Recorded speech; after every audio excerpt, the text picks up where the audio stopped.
Okay, I'm going to start with part 3 of Samuel Delany's Babel 17 from 1966. When we last finished part 2, the sort of rogue weapon guy went rogue and killed the Baron and the important military weapons developers at the Baroness's dinner party, and then they all ran back to the spaceship and the crew, and then there was some confusion about whether they were ready to take off or not. And so it seems like some orders had been given that hadn't been given. And so then that was the question of how that all settled out. So this is part 3, Jebel Tariq. Real, grimy, and exiled, he eludes us. I would show him books and bridges. I would make a language we could all speak. No blonde fantasy. Mother has sent to plague us in the spring. He has his own bad dreams, needs work, gets drunk, maybe would not have chosen to be beautiful. From The Navigators. And then there's one line, you have imposed upon me a treaty of silence. From the Song of Leodon. Okay. Section 1, Part 3. Abstract thoughts in a blue room. Nominative, genitive, elative, accusative 1, accusative 2, ablative, partitive, elative, instructive, obsessive, adhesive, inessive, essive, allative, translative, commutative. 16 cases to the Finnish noun. Oh, odd. Some languages get by with only one, singular and plural. The North American Indian languages even fail to distinguish number, except Sioux, in which there was a plural only for animate objects. The blue room was round and warm and smooth. No way to say warm in French. There was only hot and tepid. If there's no word for it, how do you think about it? And if there isn't the proper form, you don't have the how, even if you have the words. Imagine in Spanish having to assign a gender to every object. Dog, table, tree, can opener. Imagine in Hungarian not being able to assign a gender to anything. He, she, it, all the same word. Thou art my friend, but you are my king. Thus the distinctions of Elizabeth I's English. But with some Oriental languages, which all but dispense with gender and number, you are my friend, you are my parent, and you are my priest, and you are my king, and you are my servant, and you are my servant whom I'm going to fire tomorrow if you don't watch it, and you are my king whose policies I totally disagree with and have sawdust in your head instead of brains, your highness, and you may be my friend, but I'm still going to smack you upside the head if you ever say that to me again. And who the hell are you anyway? What's your name? She thought, in a round, warm blue room. Thoughts without a name in a blue room. Ursula, Priscilla, Barbara, Mary, Mona, and Natica, respectively. Bear, old lady, chatterbox, bitter, monkey, and buttock. Name, names. What's in a name? What name am I in? In my father's land, his name would come first, Wang Rydra. In Malia's home, I would not bear my father's name at all, but my mother's. Words are names for things. In Plato's time, things were names for ideas. What better description of the Platonic ideal? But were words names for things, or was that just a bit of semantic confusion? Words were symbols for whole categories of things, where a name was just put to a single object, a name on something that requires a symbol, jars, making humor. A symbol on something that takes a name, jars, too. A memory that contained a torn window shade, his liquored breath, her outrage and crumpled clothing wedged behind a chipped, cheap night table. All right, woman, come here. And she had whispered with her hands achingly tight on the brass bar, my name is Rydra. An individual, a thing apart from its environment, and apart from all things in that environment. An individual was a type of thing for which symbols were inadequate, and so names were invented. I am invented. I am not a warm, round blue room. I am someone in that room. I am. Her lids had been half closed on her eyeballs, and she opened them and came up suddenly against a restraining web. It knocked her breath out, and she fell back, turning about to look at the room. No, she didn't look at the room. She somethinged at the something. The first something was a tiny vocable that implied an immediate but passive perception that could be oral or olfactory as well as visual. The second something was three equally tiny phonemes that blended at different musical pitches. One, an indicator that fixed the size of the chamber at roughly 25 feet cubical.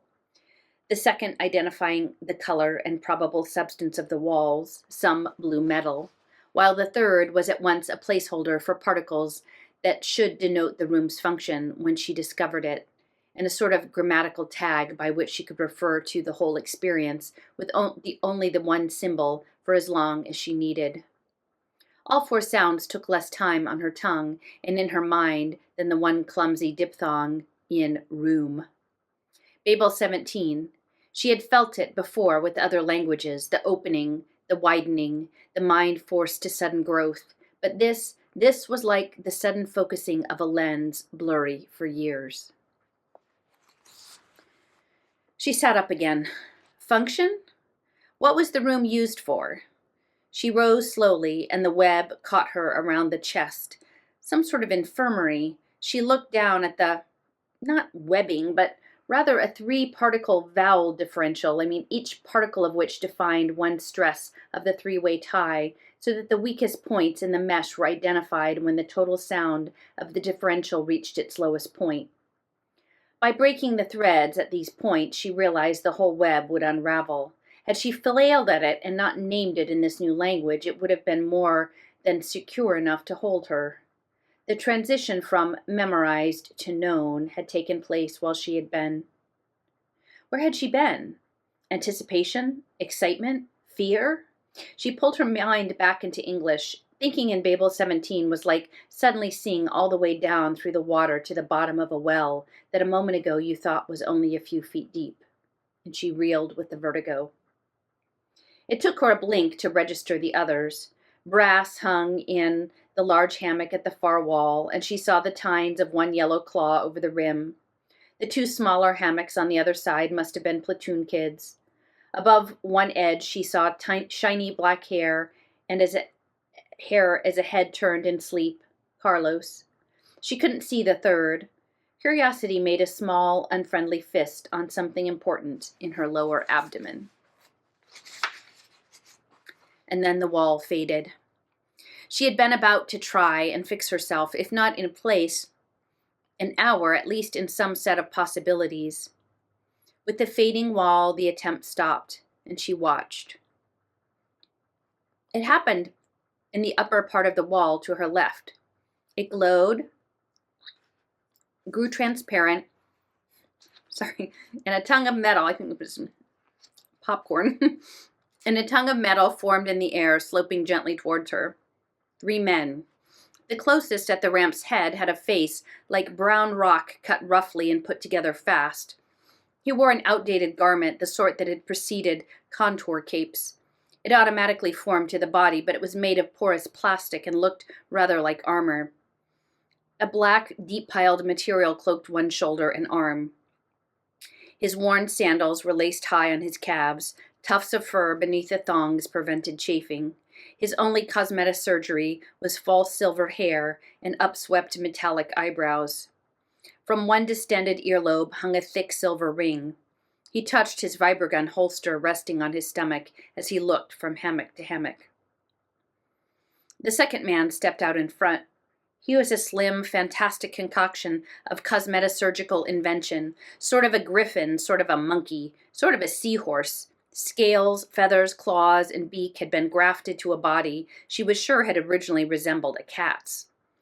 He crouched at the first man's side, squatting on surgically distended haunches, brushing his knuckles on the metal flooring. He glanced up as the first man absently reached down to scratch his head. Rydra waited for them to speak. A word would release identification, alliance, or invader. Her mind was ready to spring on whatever tongue they spoke to extract what she knew of its thinking habits, tendencies towards logical ambiguities, absence of presence of verbal rigor in whatever areas she might take advantage of. The second man moved back, and she saw the third, who still stood at the rear. Taller and more powerfully built than the others, he wore only a breech, was mildly round-shouldered. Grafted onto his wrists and heels were cock spurs. They were sometimes sported by the lower elements of the transport underworld, and bore the same significance as brass knuckles or blackjacks of centuries past. His head had been recently shaved, and the hair had started back in a dark static electric brush. Around one knotty bicep was a band of red flesh like a blood bruise or an inflamed scar. The brand had become so common on characters in mystery novels 5 years back that it had now nearly been dropped as a hopeless cliché. It was a convict's mark from the penal caves of Tintin. Something about him was brutal enough to make her glance away. Something was graceful enough to make her look back. The two on the head of the ramp turned to the third, and she waited for words to define, fix, identify, and they looked at her, and then walked up into the wall. The ramp began to retract. She pushed herself up. "Please," she called out, "where are we?" The silver-haired man said Jebel Tariq. The wall solidified. Rydra looked down at the web, which was something else in another language, popped one cord, popped another. The tension gave until it unraveled, and she jumped to the floor. And as she stood, she saw the other platoon kid was Kyle, who worked with Lizzie in repair. Brass had started struggling. "Keep still a second," and she began to pop cords. "What did he say to you?" Brass wanted to know. "Was that his name, or was he telling you to lie down and shut up?" She shrugged and broke another. "Jebel, that's mountain in Old Moorish. Tariq's mountain, maybe?" Brass sat up as the frayed string fell. "How do you do that?" he asked. "I pushed against the thing for 10 minutes, and it wouldn't give." "Tell you some other time. Tariq could be somebody's name." Brass looked back at the broken web clawed behind one tufted ear, and then shook his puzzled head and reared. "Well, at least they're not invaders," Rydra said. "Who says?" "Well, I doubt that many humans on the other side of the axis have even heard of Old Moorish. The Earthmen who migrated there all came from North and South America before Americasia was formed and Pan-Africa swallowed up Europe. Besides, the Titan penal caves are inside Caesar." "Oh yeah," Brass said. "Him. But that doesn't mean one of his alumni has to be." And she looked at where the wall had opened. Grasping their situation seemed as futile as grasping that blue metal. "What the hell happened anyway?" "We took off without a pilot," Rydra said. "I guess whoever broadcast in Babel 17 can also broadcast in English." "I don't think we took off without a pilot. Who did Slug talk to just before we shot? I mean, if it didn't have a pilot, we wouldn't be here. We would be a grease spot on the nearest biggest sun." "Probably whoever cracked these circuit boards," Rydra cast her mind into the past as the plaster of unconsciousness crumbled. "I guess the saboteur doesn't want to kill me. TW-55 could have picked me off as easily as he picked off the Baron. I wonder if the spies on the ship speaks Babel 17 too." Rydra nodded. "So do I." Brass looked around. "Is this all there is? Where's the rest of the crew?" "Sir, ma'am?" They turned. In another opening in the wall, a skinny girl with a green scarf binding her black-brown hair held out a bowl. "The master said that you were about, so I brought this." Her eyes were dark and large, and the lids beat like bird wings. She gestured with the bowl. Rydra responded to her openness, yet also detected a fear of strangers. But the thin fingers grasped surely on the bowl's edge. "You were kind to bring me this." The girl bowed slightly and smiled. "You're frightened of us, I know," Rydra said. "You shouldn't be." The fear was leaving. Bony shoulders relaxed. "What is your master's name?" Rydra asked. "Tariq." Rydra looked back and nodded to Brass. "And we are in Tariq's mountain?" She took the bowl from the girl. "How did we get here?" "He hooked your ship up from the center of the Cygnus 42 Nova just before your stasis generator failed this side of the jump." Brass hissed, his substitute for a whistle. "No wonder we went unconscious. We did some fast drifting." The thought pulled the plug from Rydra's stomach. "And then we did drift into a Nova area, and maybe we didn't have a pilot after all." Brass removed the white napkin from the bowl. "Have some chicken, Captain. It was roasted and still hot." "In a minute. I have to think about that one some more." And she turned back to the girl. "Tariq's mountain is a ship, then? And we're on it?" The girl put her hands behind her back and nodded. And it's a good ship, too. I'm sure you don't take passengers. What cargo do you haul? She had asked the wrong question. Fear again, not a personal distrust of strangers, something formal and pervasive. We carry no cargo, ma'am. And then she blurted, I'm not supposed to talk to you none. You have to speak with Tarek. And she backed into the wall. Brass, Rydra said, turning and scratching her head. There's no space pirates anymore, are there? Well, there haven't been any hijacks on transport ships for 70 years. That's what I thought. So what sort of ship are we on? Beats me. And then the burnished planes of his cheeks shifted in the blue light. Silken brows pulled down over the deep discs of his eyes. Hooked the Rimbaud out of Cygnus 42. I guess I know why they call it Tarek's Mountain. This thing must be big as a damn battleship. If it is a warship, Tarek doesn't look like any stellar men I ever saw. And they don't allow ex-convicts in the army anyway. What do you think we've stumbled on, Captain? She took a drumstick from the bowl. I guess we will wait till we speak to Tarek. There was a movement in the other hammocks. I hope the kids are all right. Why didn't I ask the girl if the rest of the crew was aboard? She strode to Carlos's hammock. How do you feel this morning? She asked brightly. For the first time she saw the snaps that held the webbing to the underside of the sling. My head, Carlos said, grinning. I got a hangover, I think. Not with that leer on your face. What do you know about hangovers anyway? And the snaps took 3 times as long to undo as breaking the net. The wine, Carlos said, at the party. I had a lot. Hey, what happened? Tell you when I find out. Upsy-daisy, and she tipped the hammock and he rolled to his feet. Carlos pushed the hair out of his eyes. Where is everyone else? Kyle's over there. That's all of us in this room. And Brass had freed Kyle, who sat on the hammock edge now, trying to put his knuckles up his nose. Hey, baby, Carlos said, you all right? Kyle ran his toes up and down his Achilles tendon, yawned, and said something unintelligible at the same time. You did not, Carlos said, because I checked it just as soon as I got in. Oh, well, she thought, there were still languages left that she might gain more fluency. Kyle was scratching his elbow now, and suddenly he stuck his tongue in the corner of his mouth and looked up, and so did Rydra. The ramp was extending from the wall again, and this time it joined the floor. Will you come with me, Rydra Wong? Tarek, holstered and silver-haired, stood in the dark opening. The rest of my crew, Rydra said, are they all right? They are all in other wards if you wish to see them. Are they all right? Tarek nodded. Rydra thumped Carlos on his head. I'll see you later, she whispered. The commons was arched and balconied, its walls dull as rock. The expanses were hung with green and crimson zodiac signs or representations of battles. And the stars, at first, here's the page, thought,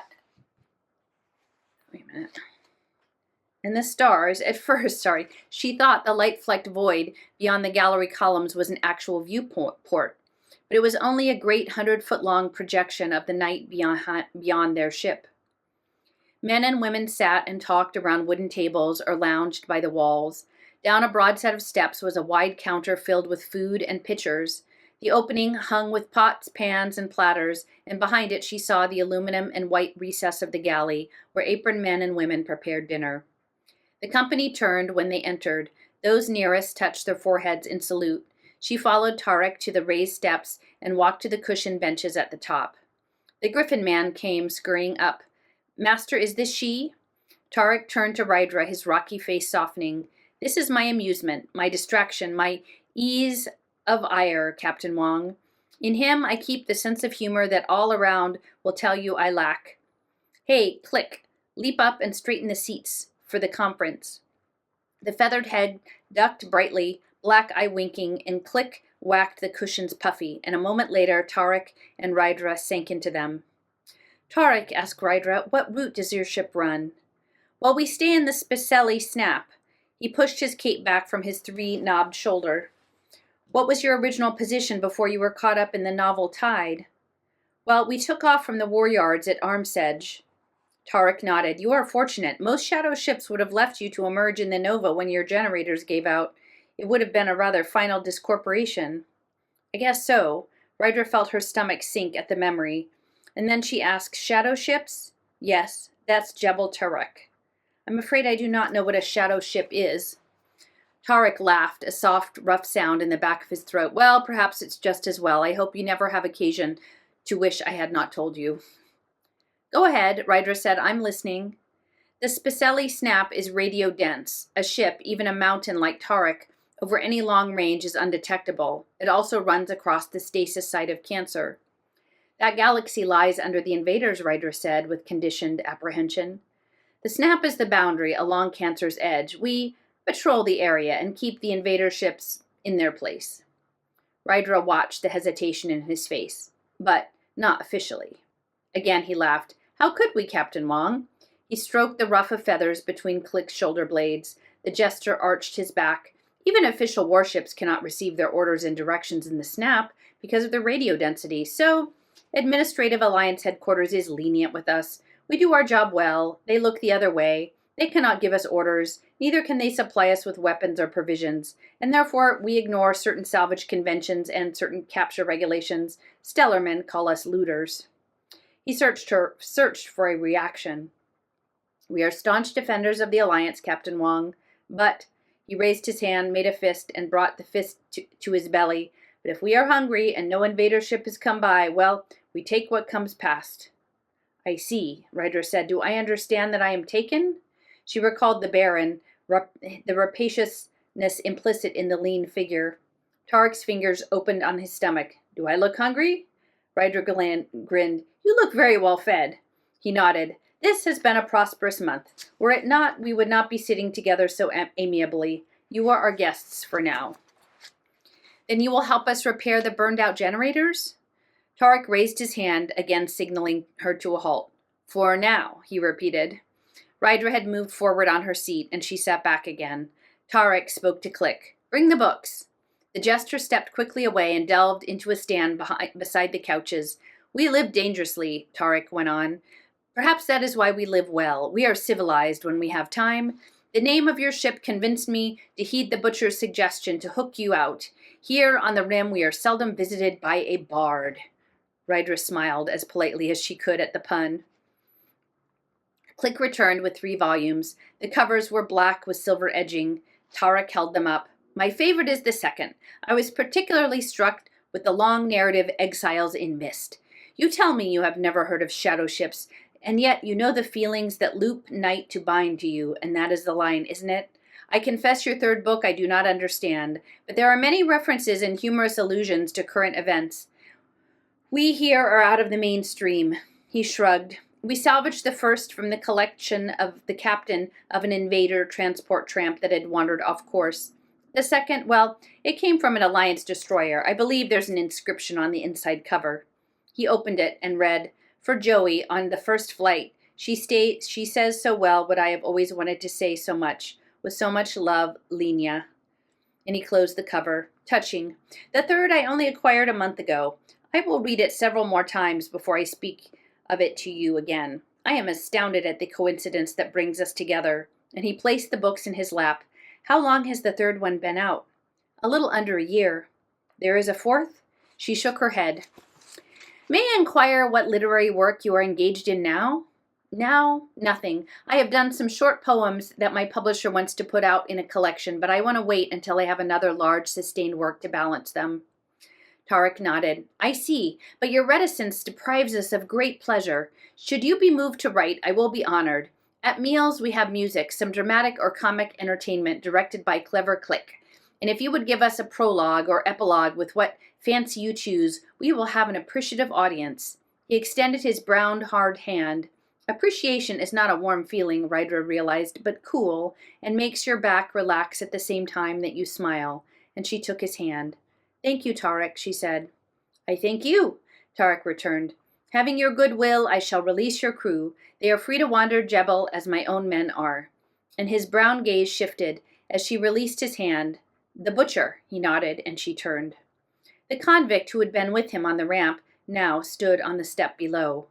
What was that blot that lay towards Wriggle? Tarek asked.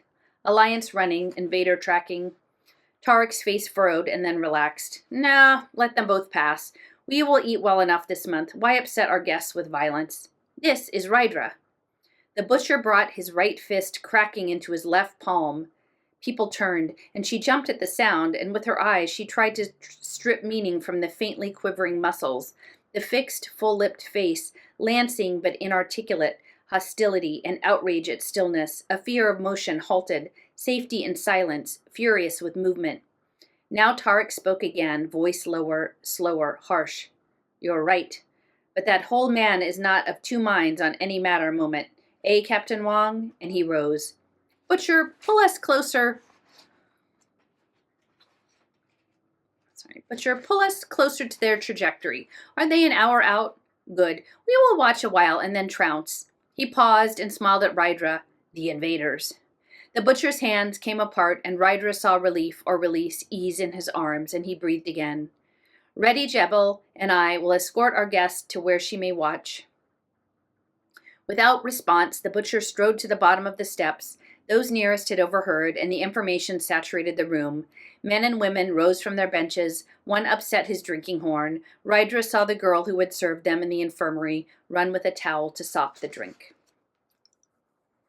At the head of the gallery stairs, she looked over the balcony rail at the commons below, empty now. Come, Tarek motioned her through the columns towards the darkness and the stars. The Alliance ship is coming through there. He pointed to a bluish cloud. We have equipment that can penetrate a good deal of this mist, but I doubt the Alliance ship even knows it is being tracked by invaders. He moved to a desk and pressed a raised disc. 2 dots of light flashed in the mist. Red for invaders, Tarek explained, blue for Alliance. Our little spider boats will be yellow. You can follow the progress of the encounter from here. All of our sensory evaluations and sensory perceptors and navigators remain on Jebel and direct the major strategy by remote control, so formations remain consistent. But within a limited range, each spider boat battles for itself. It is fine sport for the men. What sort of ships are these you hunt? She was amused that the slight, archaic tone that perfused Tarek's speech had begun to affect hers. The Alliance ship is a military supply ship. The invader is tracking her with a small destroyer. How far apart are they? They should engage each other in about 20 minutes. And you are going to wait 60 minutes before you trounce the invaders? Tarek smiled. A supply ship doesn't have much chance against a destroyer. I know. She could see him waiting behind the smile for her to object. She looked for objection in herself, but it was blocked by a clot of tiny singing sounds on an area of her tongue smaller than a coin. Babel 17. They defined a concept of exacting necessary expedient curiosity that became, in any other language, a clumsy string of polysyllables. I've never watched a stellar skirmish, she said. I would have you come in my flagship, but I know that the little danger there is danger enough, and from here you can follow the whole battle much more clearly. Excitement caught her up. I'd like to go with you. She hoped she might change his mind. Stay here, Tarek said. The butcher rides with me this time. Here's a sensory helmet if you wish to view the stasis currents. Though with combat weapons there's so much electromagnetic confusion, I doubt that even a reduction would mean much. A run of lights flashed across the desktop. Excuse me. I go to review my men and check my cruiser. He bowed shortly. Your crew has revived. They will be directed up here, and you may explain their status as my guests however you see fit. As Tarek walked to the steps, she looked back to the glittering view screen, and a few moments later thought, what an amazing graveyard they have on this hulk. It must take 50 discorporate souls to do all the sensory reading for Tarek and its spider boats in Basque again. She looked back and saw the translucent shape of her eye, ears, and nose across the gallery. Am I glad to see you, she said. I didn't know whether Tarek had discorporate facilities. Does it ever, came the Basque response. We'll take you on a trip through the underworld here, Captain. They treat you like the lords of Hades. From the speaker came Tarek's voice. Hear this. The strategy is asylum. Asylum. Repeat a third time. Asylum. Inmates gather to face Caesar. Psychotics ready at K-word gate. Neurotics gather before R-word gate. Criminally insane prepare for discharge at the T-word gate. All right, drop your straitjackets. At the bottom of the 100-foot screen appeared 3 groups of yellow lights, the 3 groups of spider boats that would attack the invader once it had overtaken the Alliance supply ship. Neurotics advance. Maintain contact to avoid separation anxiety. The middle group began to slowly move forward. On the underspeakers now, punctuated with static, Rydra heard lower voices as the men began to report back to the navigators on Jebel. Keep us on course now, Kippy, and don't get shook. Sure thing, Hawk. Will you get your reports back on time? Ease up. My caper unit keeps sticking. Who told you to leave without getting overhauled? Come on, ladies. Be kind to us for once. Hey, Pigfoot, you want to be lobbied in high or low? Low, hard, and fast. Don't hang me up. You just get your reports in, honey bunch. Over in the main speaker, Tarek said, the hunter and the hunted have engaged. The red light and the blue light started blinking on the screen. Callie, Ron, and Malia came from the head of the steps. What's going? And Callie started, but silence at a gesture from Rita. That red light is an invader ship, and we are attacking it in a few moments. We're the yellow lights down here. And she left the explanation at that. Good luck, us, Malia said dryly. In 5 minutes, there was only one red light left. By now, Brass had clanked up the steps to join them, and Tarek announced, the hunter has become the hunted. Let the criminally insane shiz out. And the yellow group on the left started forward and spread apart. That invader looks pretty big there, Hawk. Don't worry, she'll run us out tough. Hell, I don't like hard work. Got my reports yet? Righto, Pigfoot, stop jamming Ladybird's beam. Okay, did anyone check out Tractors 9 and 10? You think of everything at the right time, don't you? Just curious, don't the spiral look pretty back there? Neurotics, proceed with the delusion of grandeur. Napoleon Bonaparte, take the lead. Jesus Christ, bring up the rear. The ships on the right move forward now in diamond formation. Stimulate severe depression, non-communicative with repressed hostility. Behind her, she heard young voices. The slug herded the platoon up the steps. Arriving, they quieted before the vast representation of night.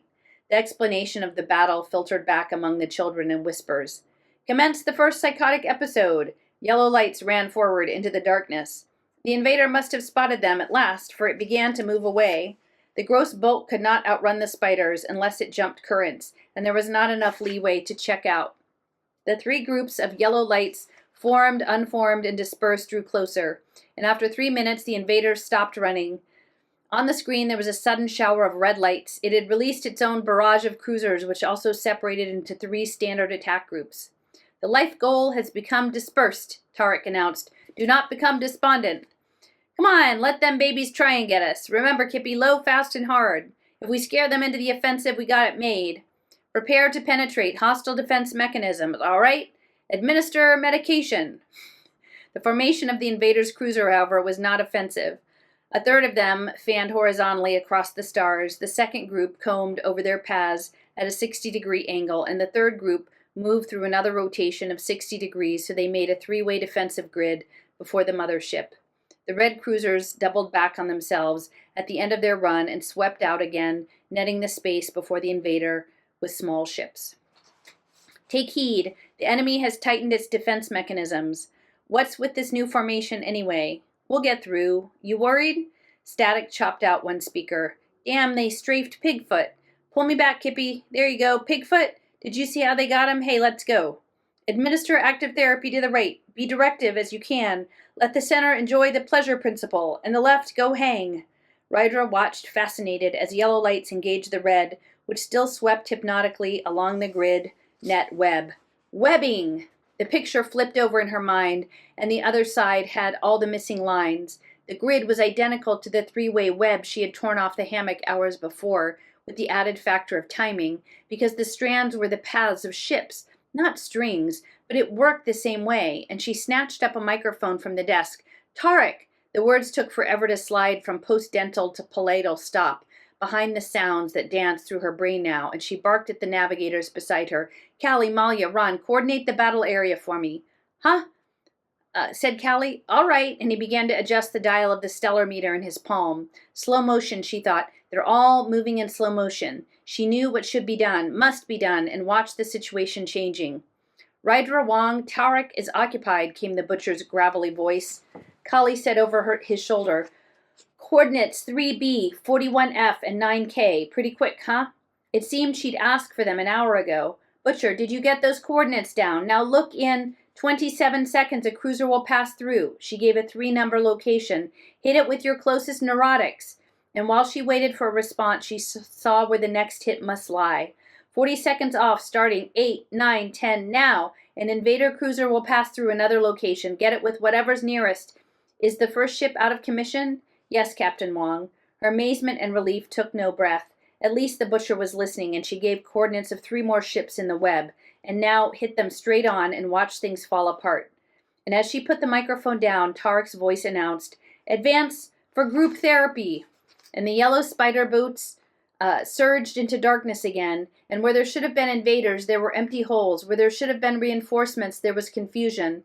First one, then another red cruiser fled its position, and the yellow lights were through, and the flare of a vibroblast shattered the red glow of the invader ship. And Rat jumped down, up and down, holding onto Carlos's and Flop's shoulder. "Hey, we won!" The midget reconversion engineer cried out, "We won!" The platoon murmured to one another, and Ryder felt oddly far away. They talked so slowly, taking such an impossible time to say what could be so quickly delineated by a few simple, "Are you all right, Captain?" Brass put his yellow paw around her shoulder. She tried to speak, but it came out a grunt, and she staggered against his arm. The slug turned now. "You feel well?" he asked. "Sss," and she realized that she didn't know how to say it in Babel 17, and her mouth bit into the shape and feel of English. "Sick," she said. "Jesus, I feel sick." And as she said it, the dizziness passed. "Maybe you better lie down." She shook her head, the tenseness in her shoulders and back. The nausea was leaving. No, I'm all right. I just got a little too excited, I think." "Sit down a minute," Brass said, letting her lean against the desk. But she pushed herself upright. "Really, I'm okay now." She took a deep breath. "See?" And she pulled from under Brass's arm. I'm going to take a walk. I'll feel better then." Still unsteady, she started away. She felt her weariness to let go, but then suddenly she wanted to be somewhere else, and she continued across the gallery floor. Her breath got back to normal when she reached the upper levels, and then from 6 different directions, hallways joined with rolling ramps to descend toward other floors, and she stopped, confused over which way to take, and then turned around at a sound. A group of Tarek's crew was crossing the corridor. The butcher among them paused to lean against the doorframe. He grinned at her, seeing her confusion, and pointed to the right. She didn't feel like speaking, so she merely smiled and touched her forehead in salute. And as she started toward the right-hand ramp, the meaning behind his grin surprised her. There was the pride of their joint success, which had allowed her to remain silent, yes, and a direct pleasure at offering her his wordless aid. But that was all it was. The expected amusement over someone who had lost her way was missing. Its presence would not have annoyed her, but its absence charmed. Also, it fit the angular brutality she had watched before, as well as the great animal grace of him. She was still smiling when she reached the commons. I think I'm going to take a break for dinner, and then we'll do part 2. Okay, back to part 3, section 2. She leaned on the catwalk railing to watch the activity in the cradle of the loading dock curving below. "Slug, take the kids down to give a hand with those Carter winches. Tarek said that they could use some help." Slug guided the platoon to the chairlift that dropped into Jebel's pit. "All right, when you get down there, go over to that man in the red shirt and ask him to put you to work." "Yeah, work. Don't look so surprised, stupid. Kyle, strap yourself in, will you? It's 250 feet down and a little hard on your head if you fall." "Hey, you two, cut it out. I know he started it first. Just get down there and be constructive." Rydra watched the machinery and organic supplies Alliance and Invader handed in from the dismantling crews that worked over the ruins of the 2 ships and their swarm of cruisers. The stacked, sorted crates were piled along the loading area. "We'll be jettisoning the cruiser ship shortly. I'm afraid the Rimbaud will have to go too. Is there anything you'd like to salvage before we dump it, Captain?" She turned at Tarek's voice. "There are some important papers and recordings I have to get.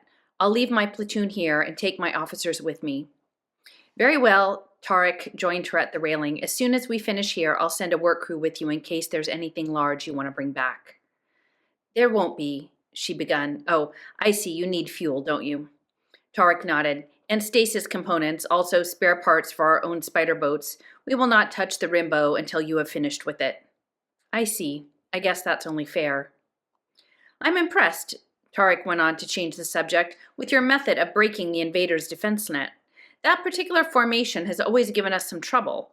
The butcher tells me you tore it apart in less than 5 minutes, and we only lost one spider. That's a record. I didn't know you were a master strategist as well as a poet. You have many talents. It is lucky that Butcher took your call, though. I would not have had the sense enough to follow your instructions just on the spur of the moment. Had the results not been so praiseworthy, I would have been put out with him. But then his decisions have never yet brought me less than profit. And he looked across the pit. On a suspended platform in the center, the ex-convict lounged, silent overseer to the operations below. He's a curious man, Ryder said. What was he in prison for? I have never asked, Tarek said, raising his chin. He has never told me. There are many curious persons on Jebel, and privacy is important in so small a space. Oh yes, in a month's time you will learn how tiny the mountain is. Oh, I forgot myself, Ryder apologized. I shouldn't have inquired. An entire foresection of blasted Invader's cruiser was being dragged through the funnel on a 20-foot wide pronged conveyor. Dismantlers swarmed up the side with bolt punches and laser spots. Gig cranes caught on the smooth hull and began to turn it slowly. A workman at the port disc suddenly cried out and swung hastily aside. His tools clattered down the bulkhead. The port disc swung up, and a figure in a silver-skinned suit dropped the 25 feet to the conveyor belt, rolled between two prongs, regained footing, leaped down the next 10-foot drop to the floor, and ran. The hood slipped from her head to release shoulder-length brown hair, which swung wildly as she changed her course to avoid a trundling sledge. She moved fast, yet with a certain awkwardness, and then Ryder recognized that what she had taken for paunchiness in the fleeing invader was at least 7 months' pregnancy. A mechanic flung a wrench at her, but she dodged so that it deflected off her hip. She was running toward an open space between the stacked supplies. And then the air was cut by a vibrant hiss. The invader stopped, sat down hard on the floor, and the hiss repeated, and she pitched to the side, kicked out one leg, and kicked again. On the tower, the butcher put his vibrogun back in the holster. That was unnecessary, Tarek said, with shocking softness. Couldn't we have? And there seemed to be nothing to suggest. On Tarek's face was pain and curiosity. The pain, she realized, was not at the double death on the deck below, but the chagrin of a gentleman caught at something ugly. His curiosity was at her reaction, and it might be worth her life to react to the twisting in her stomach. She watched him preparing to speak. He was going to say, and so she said it for him. They will use the pregnant women as pilots on fighting ships. Their reflexes are faster. She watched for him to relax, saw the relaxation begin, and the butcher was already stepping from the chairlift onto the catwalk. He came toward them, banging his fist against his corded thigh with impatience. They should rate everything before they take it on. They won't listen. Second time in 2 months now, he grunted. Below, Jebel's men and her platoon mingled over the body. They will next time. Tarek's voice was still soft and cool. Butcher, you seem to have pricked Captain Wong's interest. She was wondering what sort of fellow you were, and I really couldn't tell her. Perhaps you can explain why you had to... Tarek, Ryder said, her eyes, seeking him, snagged on the butcher's dark gaze. I'd like to go to my ship now and see to it before you start salvaging. Tarek exhaled the rest of the breast he'd held since the hiss of the vibrogun. Of course. No, not a monster, Brass. She unlocked the door to the captain's cabin of the Rimbo and stepped through. Just expedient. It's just like... And she said a lot more to him, till his distended mouth sneered, and he shook his head. Talk to me in English, Captain. I don't understand you. She took the dictionary from the console and placed it on top of the charts. I'm sorry, she said. This stuff is wicked. Once you learn it, it makes everything so easy. Get those tapes out of the playback. I want to run through them again. What are they? Brass brought them over. Transcriptions of the last Babel 17 dialogues at the war yards just before we took off. She put them on the spindle and started the first playing. A melodious torrent rippled through the room, caught her up in 10 and 20-second bursts she could understand. The plot to undermine TW-55 was delineated with hallucinatory vividness, and when she reached a section she could not understand, she was left shaking against the wall of non-communication. And while she listened, while she understood, she moved through the psychedelic perceptions, and when understanding left, her breath left her lungs with a shock, and she had to blink. shake her head, once accidentally bit her tongue before she was free again to comprehend. Captain Wong? It was Ron. She turned her head, aching slightly now, to face him. Captain Wong, I don't want to disturb you. That's all right, she said. What is it? I found this in the pilot's den, and he held up a small spool of tape. Brass was still standing by the door. What was it doing in my part of the ship? Ron's features fought with each other for an expression. I just played it back with Slug. It's Captain Wong's or somebody's request to flight clearance back at the yards for takeoff. The all-clear signal to Slug to get ready to blast.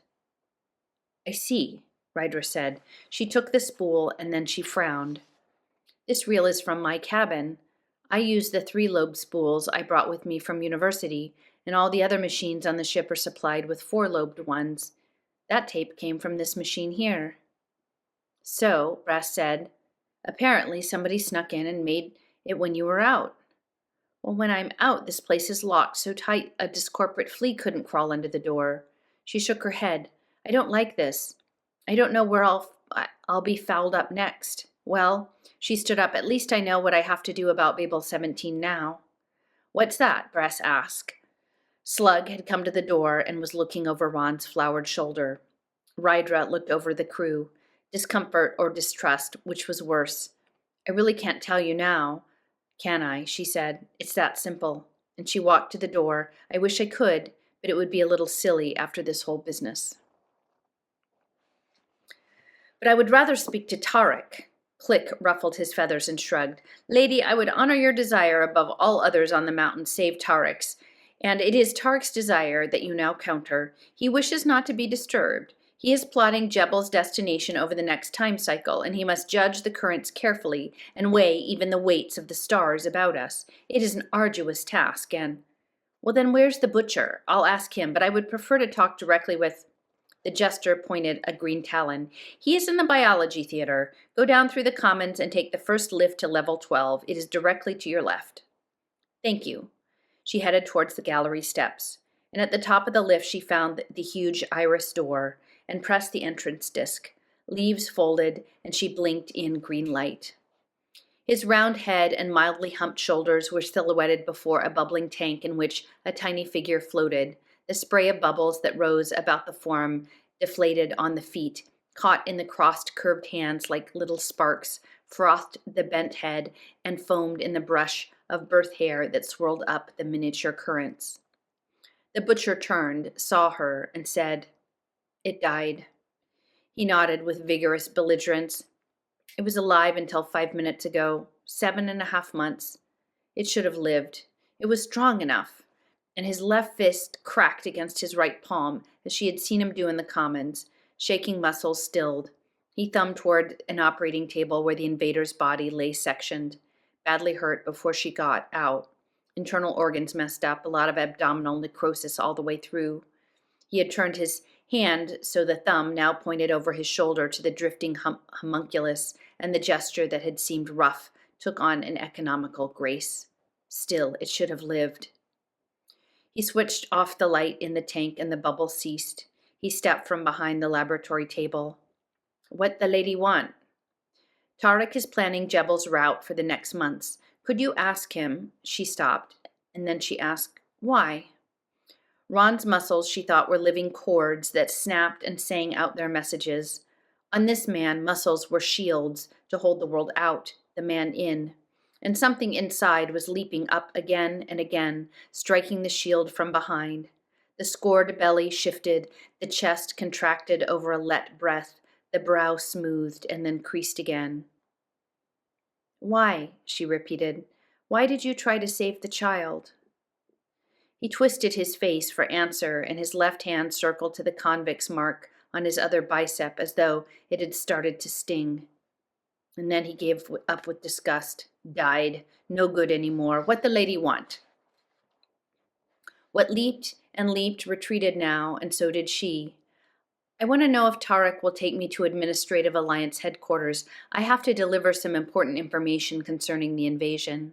My pilot tells me this Specelli snap runs within 10 hyperstatic units, which a spider boat could make, so Jebel could remain in radio-dense space all the way. If Tarek will escort me to headquarters, I will guarantee his protection and a safe return to the denser part of the snap. He eyed her. All the way down the dragon's tongue? Yes, and that's what Brass told me the tip of the snap was called. Protection guaranteed? That's right. I will show you my credentials from General Forrester of the Alliance if you... But he waved for her silence. Tarek. He spoke into the wall intercom. The speaker was directional, so she couldn't hear the answer. Make Jebel go down the dragon's tongue during the first cycle. There was either questioning or objection. Go down the tongue, and it will be good. He nodded to the unintelligible whisper, and then said, It died, and switched off. All right, Tarek will take Jebel to the headquarters. Amazement undercut her initial disbelief. It was amazement that she would have felt before when he responded so unquestioningly to her plan to destroy the invaders' defense, had not Babel 17 precluded such feelings. Well, thanks, she began, but you haven't even asked me. And then she decided to phrase the whole thing another way. But the butcher made a fist. Knowing what ships to destroy, and ships are destroyed. He banged his fist against his chest. Now go down the dragon's tongue, Jebel, go down the dragon's tongue. And he banged his chest again. She wanted to question, but looking at the dead fetus turning into dark liquid behind him, and instead said, Thank you, butcher. As she stepped through the iris doors, she mulled over what he had said to her, trying to frame some explanation of his actions, even the rough way in which his words fell. His words. It struck her at once, and she hurried down the corridor.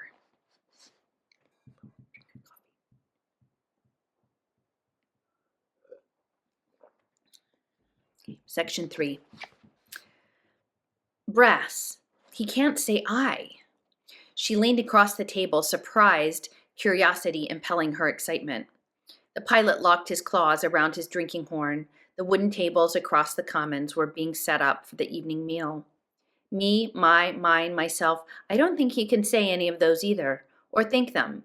I wonder where the hell he's from. You know any language where there is no word for I?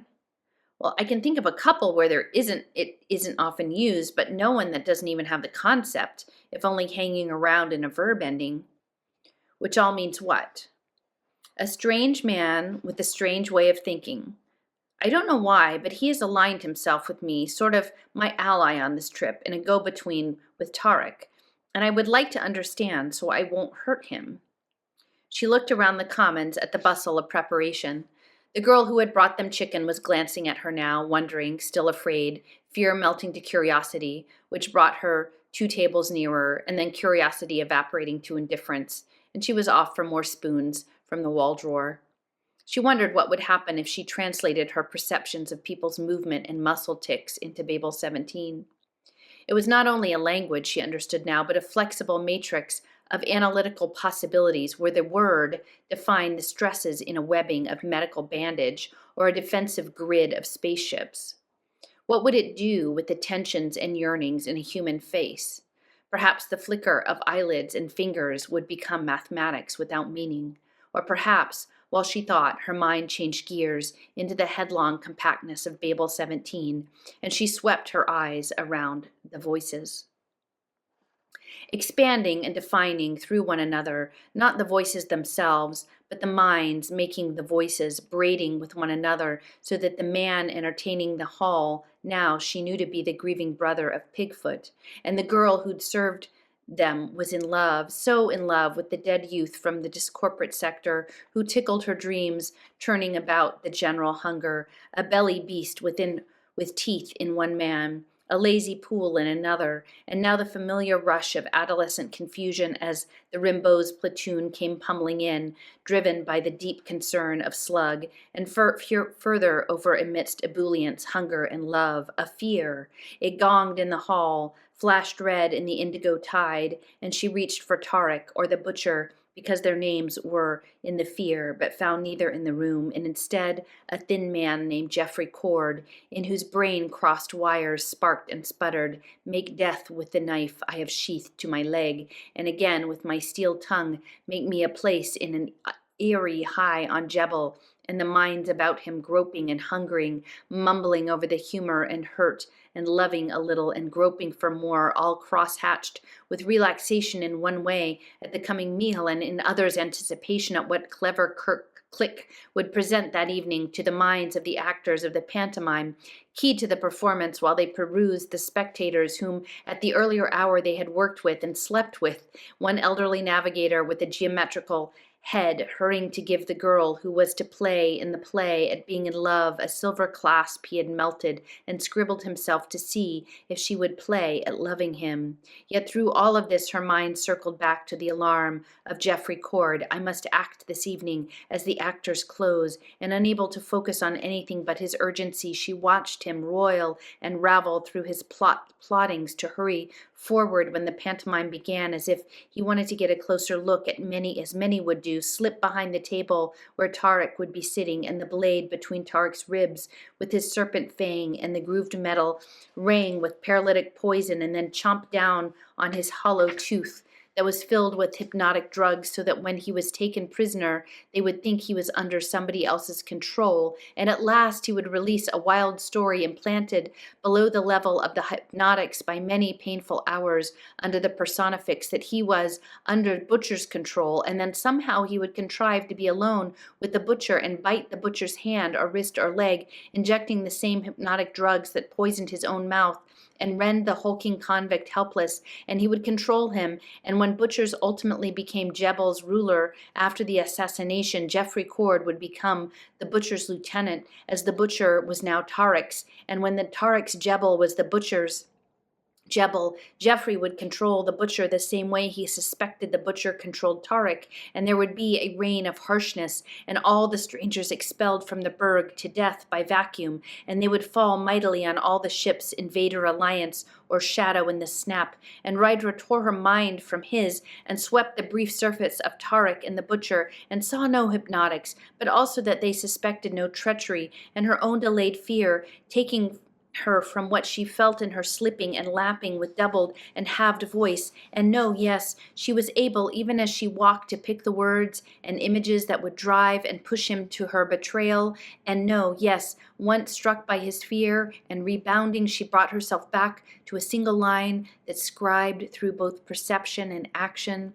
speech and communication, no, yes, both one now, picking down sounds that would persuade with the deliberation this lengthened time lent, and she reached the platform beside the gorgeous beast, click, and mounted, hearing the voices that sang in the hall's silence, and tossed her words now from the sling of her vibrant voice so that they hung outside her, and she watched them, and she watched his watching. The rhythm, which was barely intricate to most ears in the Commons, was to him painful, because it was timed to the processes of his body to jar and strike against them, and she was surprised that he had held up this long, and she looked directly at Geoffrey Cord, and Geoffrey Cord looked directly at her and shrieked. Now, there are some like little sections imprinted in here, so I'm going to read those aloud. I wasn't sure how to read them properly. So in the one page it says, she sat in the great commons while men and women filed in for the evening meal and was aware of so much more. Around her, people were sitting relaxing while serving people hurried to the food counter where the roasts and fried fruit steamed. She saw so much more than the little demonic jester on the stage saying, before the evening's entertainment, I wish to ask our guest, Captain Wong, if she would speak some few words, or perhaps recite for us, and she knew with a very small part of her mind, but it took no more, that she must use this chance to denounce him. The realization momentarily blotted everything else, but then returned to its proper size, for she knew she could not let Cord stop her from getting to headquarters. So she stood up and walked to the stage at the end of the Commons, picking from Cord's mind as she walked a deadly blade so quickly to fit into the cracks of Geoffrey Cord. All right, Cord, to be lord of this black barrack, Tarik's, you need more than jackal lore or a belly full of murder and jelly knees. Open your mouth and your hands to understand power. Use your wit, please. Ambition, like a liquid ruby, stains your brain, birthed in the cervixed will to kill, swung in the arc of death again. You name yourself victim each time you fill with swill the skull's cap, lipping murder. It predicts your finger's movement toward the blade, long laid against the leather sheath, cord fixed, to pick the plan your paling fingers made. You stayed in safety, missing worlds of wonder under the lithe hiss of the personifix, inflicting false memories to make them blunder, while thunder cracks the change of Tarik. You stick pins in peaches, place your strange blade, ranged with grooved tooth, while the long and strong lines of my meaning make your mind change from fulgent to frangent, and now you hear the wrong chord song to instruct you, assassin, pass in. The scream snapped something. She had been thinking in Babel 17 and choosing her English words with it, but now she was thinking in English again. And Jeffrey Cord jerked his head sideways, black hair shaking, flung his table over and ran, raging toward her. The drugged knife which she had seen only through his mind was out and aimed at her stomach. She jumped back, kicked at his wrist as he vaulted the platform edge, missed, but struck his face and fell backwards, rolling on the floor.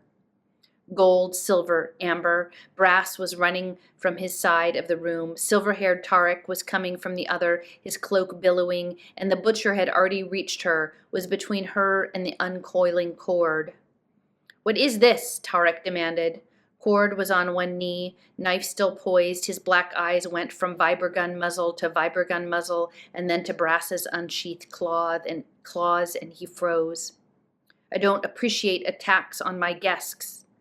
"That knife was meant for you, Tarik," she panted. "Check the records of Jebel's personifix. He was going to kill you and get the butcher under hypnotic control and take over Jebel." "Oh," Tarik said, "one of those." And he turned to the butcher. "It was time for another one, wasn't it? Once about every 6 months. I am again grateful to you, Captain Wong."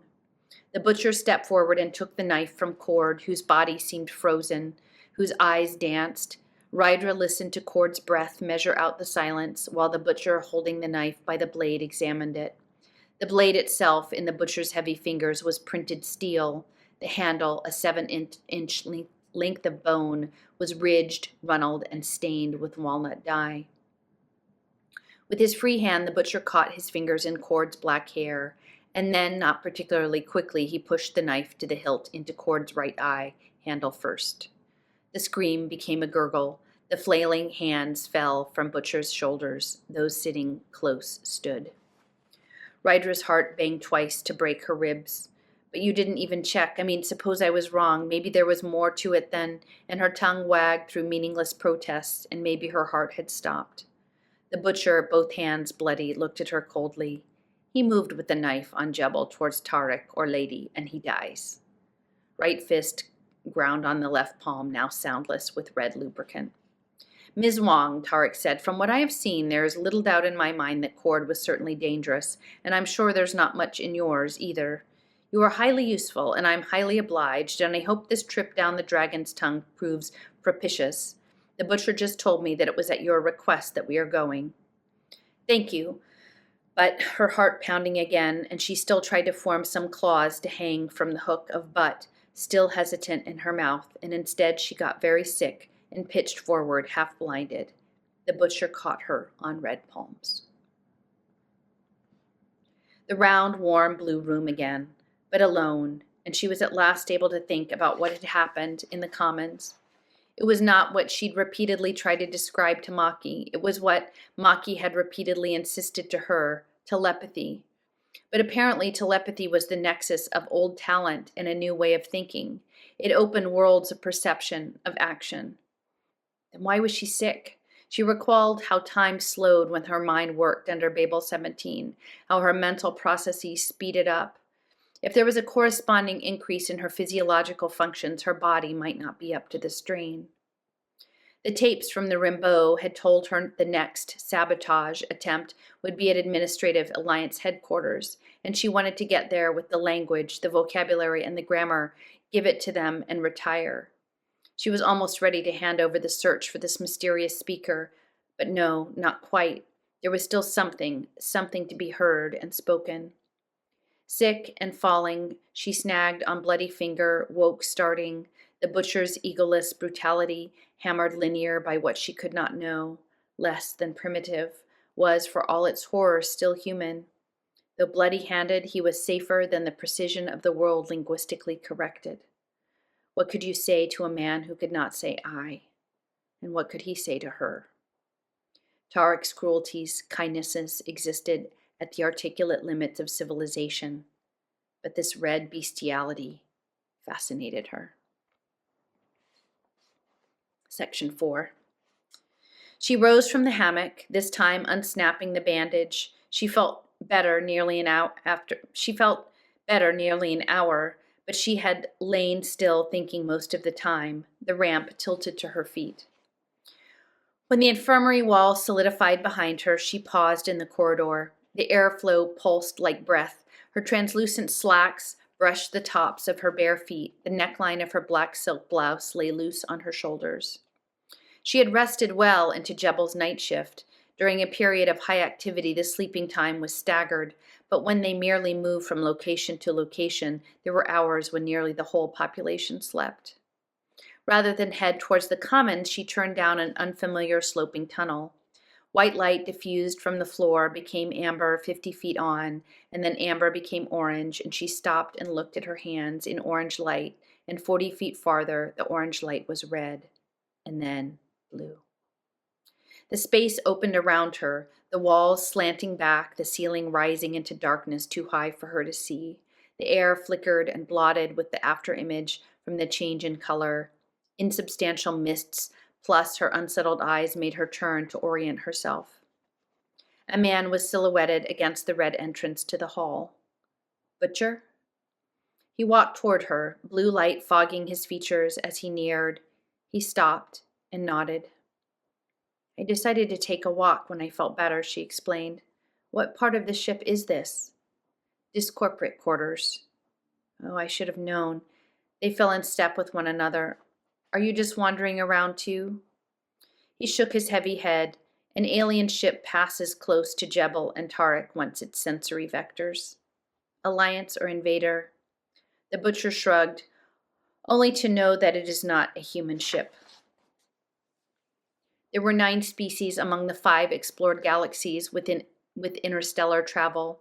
3 had allied themselves definitely with the Alliance. 4 had sided with the invaders. 2 were not committed. They had gone so far into this corporate sector, nothing seemed solid. The walls were blue mist without corners. The echoing crackle of transference energies caused distance lightning, and her eyes were deviled by half-remembered ghosts who had always passed moments ago and yet were never there. How far do we go? She asked, having decided to walk with him, thinking as she spoke, if he doesn't know the word for I, how can he understand we? Understanding or not, he answered, soon, and then he looked directly at her with dark, heavy-browed eyes and asked, why? The tone of his voice was so different, and she knew he was not referring to anything in their exchange during the past few minutes. She cast in her mind for anything she had done that might strike him as perplexing. He repeated, why? Why what, Butcher? Why the saving of Tarek from Cord? There was no objection in his question, only ethical curiosity. Because I like him, and because I need him to get me to headquarters, and I would feel sort of funny if I'd let him. She stopped. Do you know who I am? He shook his head. Where do you come from, Butcher? What planet were you born on? He shrugged. The head, he said after a moment. They said there was something wrong with the brain. Who? The doctors. Blue fog drifted between them. The doctors on Titan? She hazarded. The butcher nodded. Then why didn't they put you in a hospital instead of prison? The brain is not crazy, they said. This hand, he held up his left, kill 4 people in 3 days. This hand, he raised the other, kill 7, blow up 4 buildings with thermite. The foot, He slapped his left leg, kicked in the head of the guard at the Telectron Bank. And there's a lot of money there, too much to carry. Carry maybe 400,000 credits, not much. You robbed the Telectron Bank of 400,000 credits? 3 days, 11 people, 4 buildings, all for 400,000 credits. But Titan was not fun at all. So I heard. How long did it take them to catch you? 6 months. Rydra whistled. I take my hat off to you if you could keep out of the hands that long after a bank robbery. And you know enough biotics to perform a difficult cesarean section and keep the fetus alive. I mean, that's something in that head. The doctors say the brain is not stupid. Look, you and I are going to talk to each other, but first I have to teach you, well, she stopped, the brain something. What? About you and I. You must hear the words 100 times a day. Don't you ever wonder what they mean? Why? Most things make sense without them. Hey, speak in whatever language you grew up with. No. Why not? If I want to see if it's one I know or anything about. The doctors say there is something wrong with the brain. All right, well, what did they say was wrong? Aphasia, alexia, amnesia? Then you are pretty messed up, she frowned. Was that before or after the bank robbery? Before. She tried to order what she had learned. Something happened to you that left you with no memory, unable to speak or read, and so the first thing you did was rob the Telecron Bank. Which Telecron Bank? Onrea 4. Oh, a small one. But still, and you stayed free for 6 months. Any idea what happened to you before you lost your memory? The butcher shrugged. I suppose they went through all the possibilities that you were working for somebody else under hypnotics. You don't know what language you spoke before you lost your memory? Well, your speech patterns now must be based on your old language, or you would have learned about I and you just from picking up new words. But must these sounds mean something? Because you asked a question just now that I can't answer if you don't understand them. No. Discomfort shadowed his voice. No, there is an answer. The words of the answer must be simpler, that's all. Butcher, there are certain ideas which have words for them, and if you don't know the words, you can't know the idea. And if you don't have the idea, you don't have the answer. The word you 4 times, yes? Still nothing unclear, and you means nothing. She sighed. That's because I was using the word fatically, ritually, without regard for its real meaning, as a figure of speech. Look, I asked you a question that you couldn't answer. The butcher frowned. See, you have to know what they mean to make sense out of what I just said. The best way to learn a language is by listening to it, so listen. When you, she pointed to him, said to me, and she pointed to herself, knowing what ships to destroy, and ships are destroyed. Now to go down to the dragon's tongue, Jebel, go down the dragon's tongue twice the fist. And she touched his left hand and banged his chest. She raised his hand to his chest, and the skin was cool and smooth under her palm. The fist was trying to tell something, and if you had just used the word I, you wouldn't have had to use your fist. What you wanted to say is, you knew what ships to destroy, and I destroyed the ships. You want to go down the dragon's tongue. I will get Jebel down the dragon's tongue. The butcher frowned. Yes, the fist to tell something.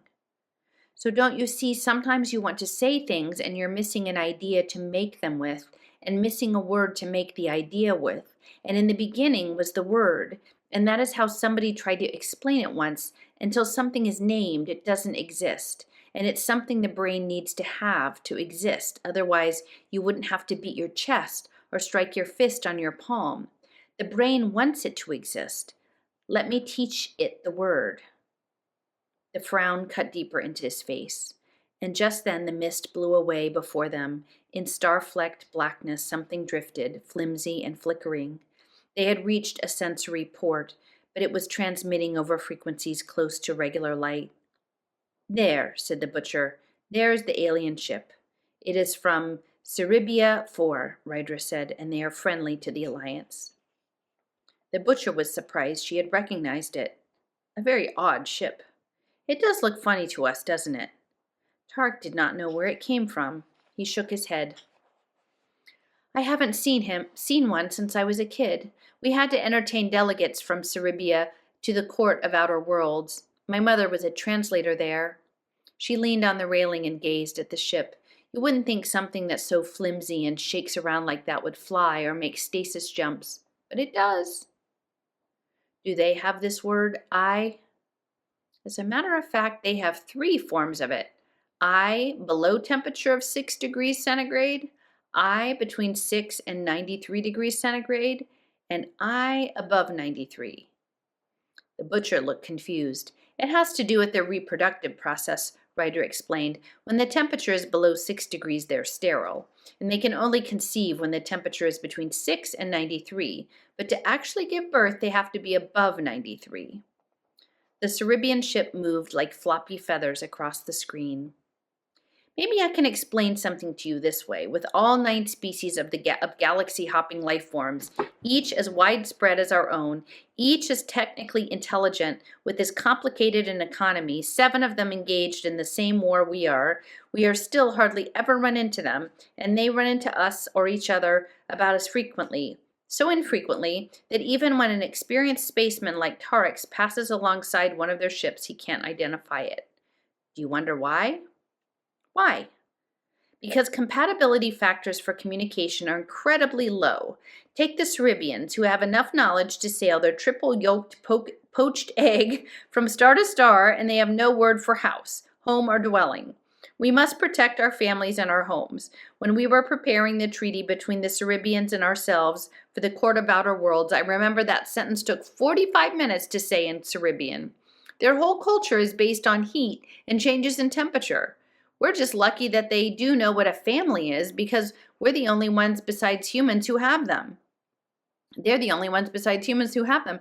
But for house, you have to end up describing an enclosure that creates a temperature discrepancy with the outside environment of so many degrees, capable of keeping comfortable a creature with a uniform body temperature of 98.6, and the same enclosure being able to lower the temperature during the months of the warm season and raise it during the cold season, providing a location where organic sustenance can be refrigerated in order to be preserved or warmed well above the boiling point of water, to pamper the taste mechanism of the indigenous inhabitants who, through customs that go back through millions of hot and cold seasons, have habitually sought out this temperature-changing device, and so forth and so on. And at the end, you have given them some idea of what a home is and why it is worth protecting.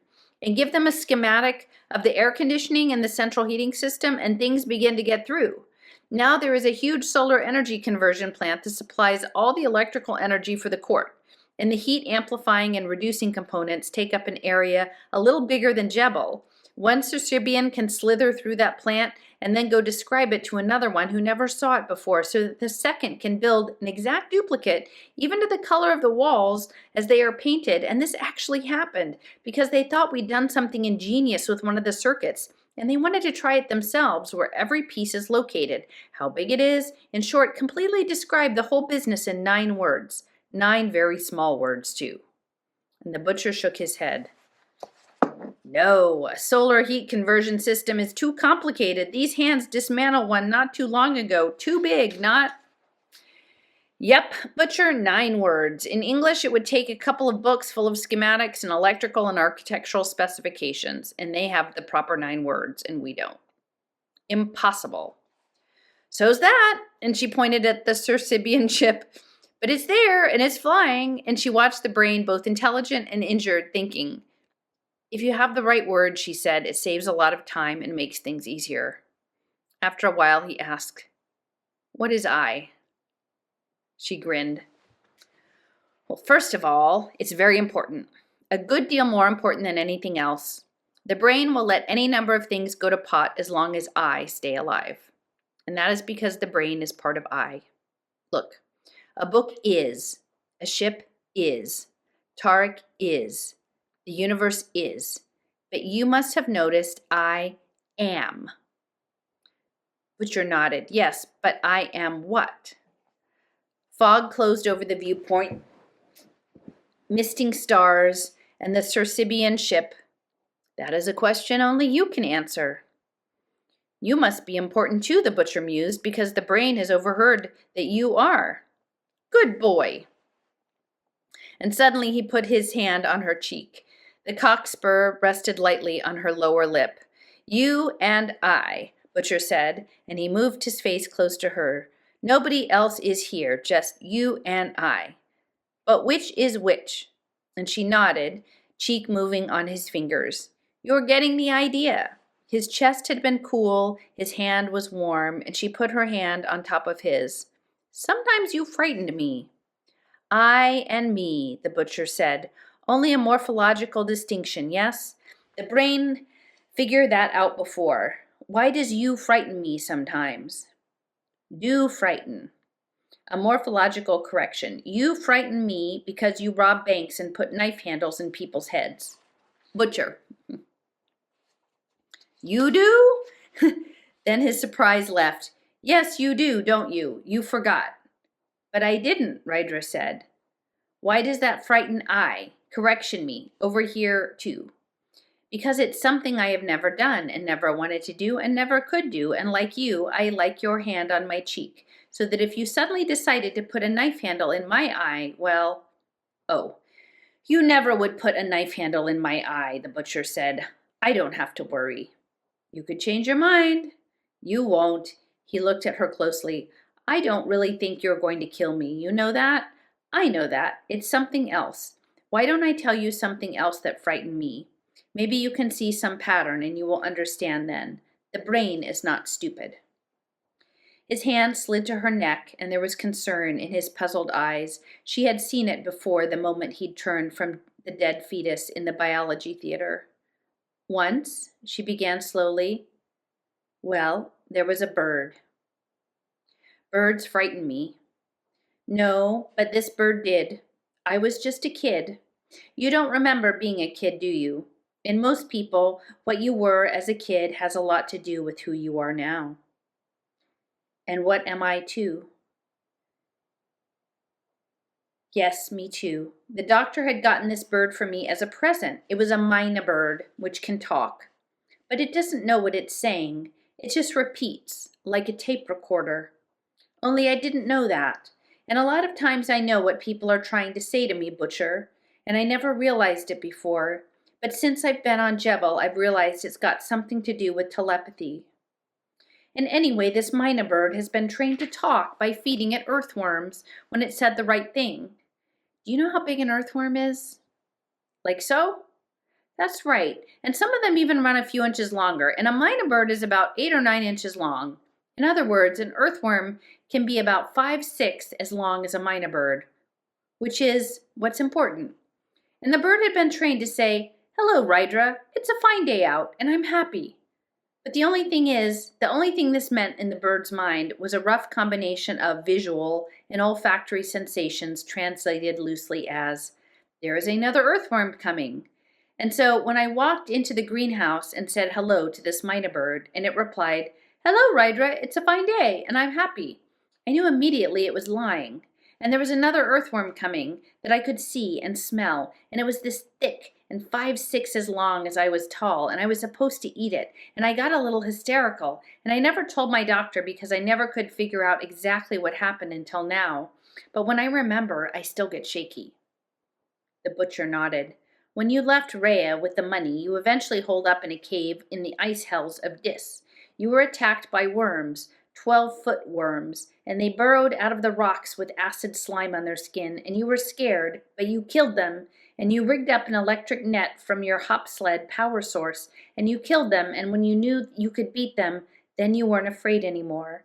And the only reason you didn't eat them was because the acid made their flesh toxic, but you hadn't eaten anything for 3 days. I did? I mean, you did?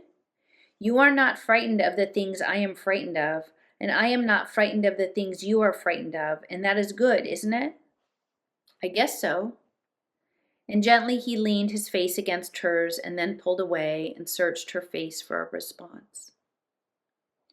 What is it that you are frightened of? She asked. He shook his head, not in negation but in confusion, as she saw him trying to articulate. The baby that died, the brain afraid for you, that you would be alone. How afraid that you would be alone, Butcher. And he shook his head again. Loneliness is not good. And she nodded.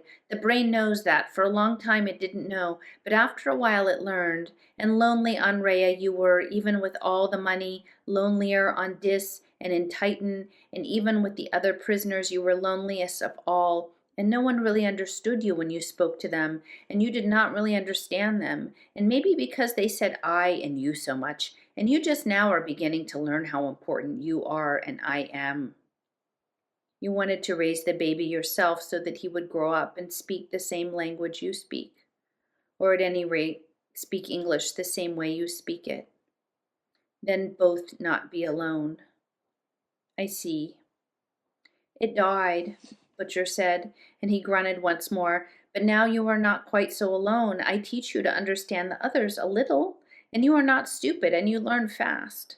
And now he turned fully toward her and rested his fist on her shoulder and spoke gravely. You like me. Even when I first came on Jebel, there was something about me that you liked, and I saw you do things I thought were bad, but you liked me, and I told you how to destroy the invaders' defensive net, and you destroyed it for me, and I told you I wanted to go to the tip of the dragon's tongue, and you saw that, and you will do anything I ask, and it is important that I know that. Thank you, Butcher, she said wonderingly. If you ever rob another bank, you will give me all the money. Rydra laughed. Why, thank you. Nobody ever wanted to do that for me, but I hope you don't have to rob. You will kill anyone that tries to hurt me, kill them a lot worse than you ever killed anyone before. But you don't have to. You will kill all of Jebel if it tries to take you and me apart and keep us alone. Oh, Butcher. And she turned from him and put her fist against her mouth. One hell of a teacher I am. You don't understand a thing I'm talking about now. And the voice astonished and slow, I don't understand you, you think. And she turned back to him. But I do, Butcher. I do understand you. Please believe that. But trust me that you have a little more to learn. You trust me, he said firmly. Then listen, right now we have met each other halfway. I haven't really taught you about I and you, and we have made up our own language, and that is what we're talking now. But look, every time you've said you in the last 10 minutes, you should have said I. And every time you've said I, you meant you. He dropped his eyes to the floor and then raised them again, still without answer. What I talk about as I, you must speak of as you, and the other way around. Don't you see? Are they the same word for the same thing, that they are interchangeable? No, just, yes, they both mean the same sort of thing. In a way, they are the same. Then you and I are the same. Risking confusion, she nodded.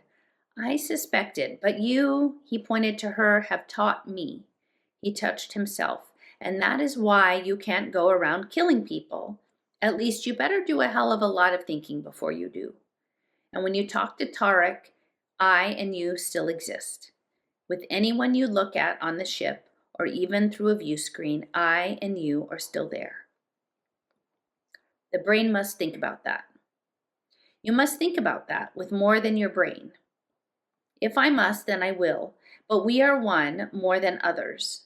And he touched her face again, because you taught me, because with me you do not have to be afraid of anything. I have just learned, and I may make mistakes with other people. For an I to kill a you without a lot of thought is a mistake, isn't it? Do I use the words correctly now? She nodded. I will make no mistakes with you. That would be too terrible. I will make as few mistakes as I possibly can, and someday I will learn completely. And then he smiled. Let's hope nobody tries to make any mistakes with me, though. I am sorry for them if they do, because I will probably make a mistake with them very quickly and with very little thought.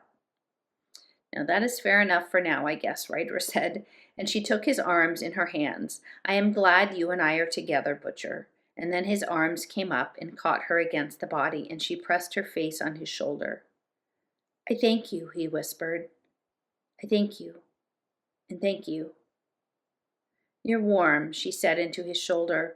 Don't let go for a little while.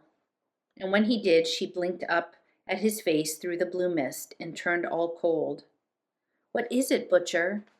And he took her face between his hands and bent his head till amber hair brushed her forehead. Butcher, remember, I told you I can tell what other people are thinking, and well, I can tell something is wrong now, and you said I didn't have to be afraid of you, but you are scaring me now. And she raised his face, and there were tears on it. Look, just the way something wrong with me would scare you, one thing that's going to scare the hell out of me for a long time is something wrong with you, and tell me what it is. I can't, he said hoarsely. I can't tell you. And the one thing she understood immediately was that it was the most horrible thing he could conceive with his new knowledge. She watched him fight and fought herself.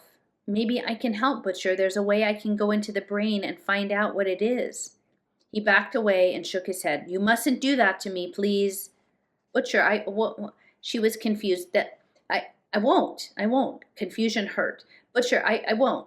Her adolescent stutter staggered in her mouth. He began, hard breath becoming softer. I have been alone, and not I, for a long time, and I must be alone for a little while longer.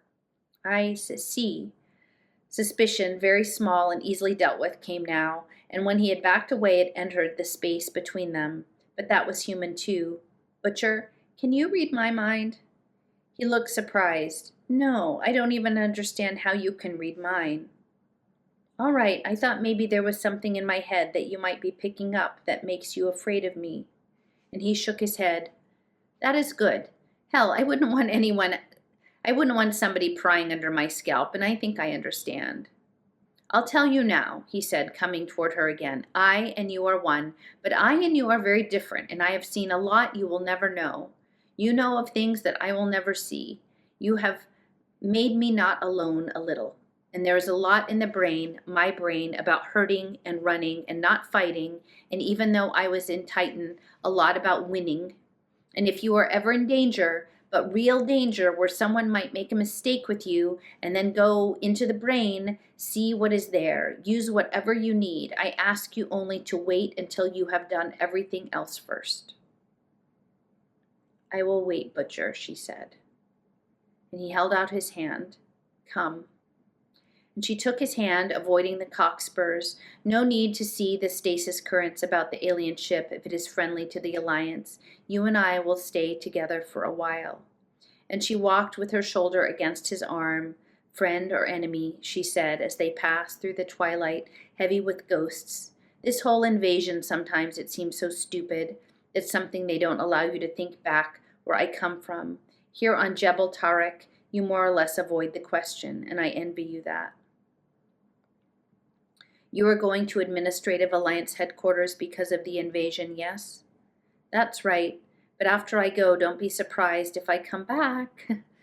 And steps later, she looked up again. That's another thing I wish I could get straight in my head. The invaders killed my parents. The second embargo almost killed me. 2 of my navigators lost their wife to the invaders, and still Ron could wonder about just how right the war yards were. Nobody likes the invasion, but it goes on, and it is so big, I never really thought about trying to get out of it before. It's funny to see a whole bunch of people in their odd and perhaps destructive way doing just that. Maybe I should simply not bother to go to headquarters, tell Tarek to turn around and head toward the densest part of the snap. The invaders, the butcher said, almost musingly. They hurt a lot of people. You, me. They hurt me, too. They did? The brain sick, I told you. Invaders did that. What did they do? The butcher shrugged. First thing I remember is escaping from Nueva York. Well, that is the huge port terminal for the cancer cluster. That's right. The invaders had captured you? He nodded and did something, maybe the experiment, maybe torture. He shrugged. It doesn't matter. I can't remember. But when I escaped with nothing. No memory, voice, words, name. Perhaps you were a prisoner of war, or maybe even somebody important before they captured. He bent and put his cheek against her lips to stop her talking. And when he rose, he smiled sadly. She saw, there are some things the brain may not know, but it can guess. I was always a thief, a murderer, a criminal. And I was no I. The invaders caught me once, I escaped. The Alliance caught me later at Titan, I escaped. You escaped from Titan? He nodded. I will probably be caught again, because that's what happens to criminals in this universe, and maybe I will escape once more, he shrugged. Maybe I will not be caught again, though. And he looked at her, surprised, not at her, but at something in himself. I was no I before, but now there is a reason to stay free. I will not be caught again. There is a reason. What is it, Butcher? Because I am, he said softly, and you are.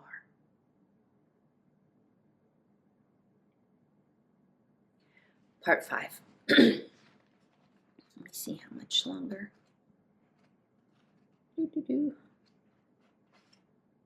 Okay, 12 more pages. You're finishing up your dictionary? Brass asked. Finished it yesterday. This is a poem. She closed the notebook. We should be at the tip of the tongue soon. Butcher told me this morning that the Cerebians have been keeping us company for 4 days. Brass, do you have any idea what they... Magnified by the loudspeakers, Tarek's voice. Ready, Jebel, for immediate defense. Repeat, immediate defense. What the hell's going on now? Rydra asked. Around them, the commons rose in unified activity. Look, hunt up the crew and get them down to the ejection gates. That's where the spider boats leave from. Right. We gonna mix it up some, Captain? If we have to, Rydra said, and she started across the floor. She beat the crew by a minute and caught the Butcher at the ejection hatch. Jebel's fight crew hurried along the corridor in ordered confusion. What's going on? Did the Cerebians get hostile? He shook his head. Invaders 12 degrees off Galactic Center. This is close to Administrative Alliance. Yes, and if Jebel Tarek doesn't attack first, Jebel's had it. They're bigger than Jebel, and Jebel's going to bump right into them. Tarek's going to attack them? Yes. Then come on, let's attack. You're going with me? Well, I'm a master strategist, remember? Jebel is in danger, the Butcher said. This will be a greater battle than you saw before. The better to use my talents. Is your boat equipped to hold a full crew? Yes, but we use the navigation and sensory detail of Jebel by remote control. Well, let's take a crew anyway, just in case we want to break strategy in a hurry. Is Tarek riding with you this time? No. Up the hall, Slug turned a corner, followed by Brass, the navigators, the insubstantial figures of the discorporate trio and the platoon. Butcher looked up from them to Rydra. All right, come inside. Get in, gang. She kissed his shoulder because she couldn't reach his cheek. The Butcher opened the ejection hatch and motioned them on. Allegra, as she started up the ladder, caught Rydra's arm. Are we going to fight this time, Captain? There was an excited smile on her freckled face. There's a good chance. Scared? Yep, Allegra said, still grinning, and scurried into the dark tunnel. Rydra and the Butcher brought up the rear. They won't have any trouble with this equipment if they have to take over from remote control, will they? The spider boat is 10 feet shorter than the Rimbaud.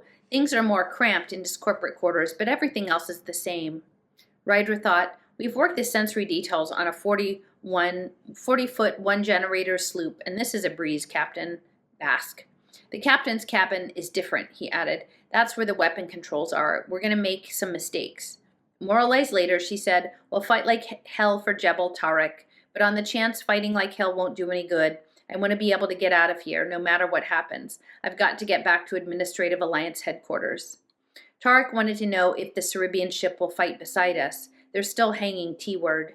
They'll probably watch the whole business and not understand what's going on, unless they're directly attacked. If they are, they can pretty well take care of themselves, but I doubt they'll join us in an offensive. That's bad, the Butcher said, because we'll need help. Strategy workshop, Tarek's voice came over the speaker. Repeat, strategy workshop. Where language charts had hung in her cabin, a viewing screen, smaller replica of the 100-foot projection in Jebel's gallery, spread over the wall. Where her console had been, ranged bank assortments of bomb and vibroblast controls. Gross, uncivilized weapons, she commented as she sat down among the curved shock boards where her bubble seat had been. But effective as hell, I would imagine, if you know what you're doing. What? The Butcher strapped himself beside her. Am I misquoting the late weapons master of Armsedge? The Butcher nodded. You see to your crew, and I will go over the checklist up here. She switched on the intercom. Brass, you wired in place? Right. Eye, ears, nose. It's dusty down here, Captain. What's the last time they swept out this graveyard?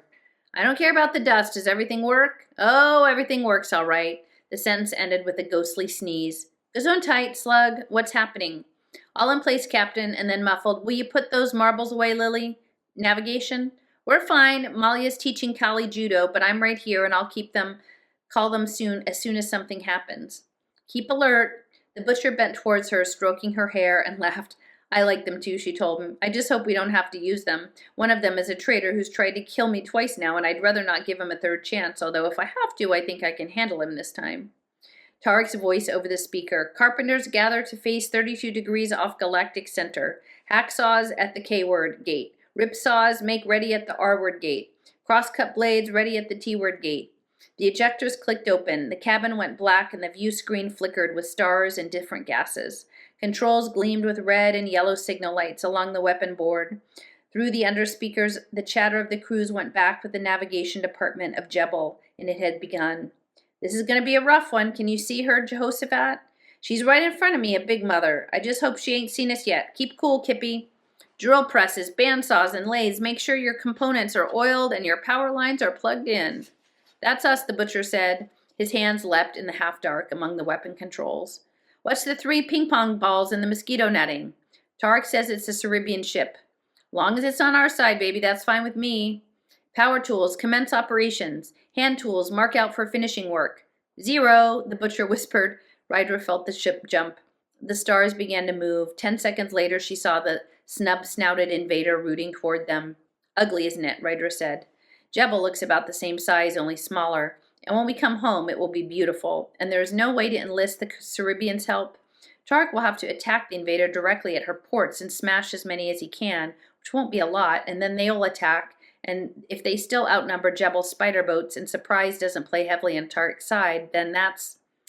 She heard his fist strike the palm in the darkness. Can you just lob a gross uncivilized atom bomb at them? They have deflectors that would explode it in Tarek's hands. Oh, I'm glad I brought the crew then. We may have to make a quick exit to Administrative Alliance headquarters. If they let us, Butcher said grimly. What strategies then to win? Tell you as soon as the attack starts. I have a method, but if I use it too much, I pay high. She recalled the illness after the incident with Jeffrey Cord. While Tarek continued to set up formations, the men chatted with Jebel, and the spider boat slipped ahead in the night. It started so fast she nearly missed it. 5 hacksaws had slipped within 600 yards of the invader. Simultaneously, they blasted at the ejector ports, and the red beetle scurried from the sides of the Black Hog. It took 4.5 seconds for the remaining 27 ejectors to open and shoot their first barrage of cruisers.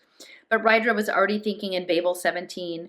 Through her distended time sense, she saw they did need help, and the articulation of their need was also the answer.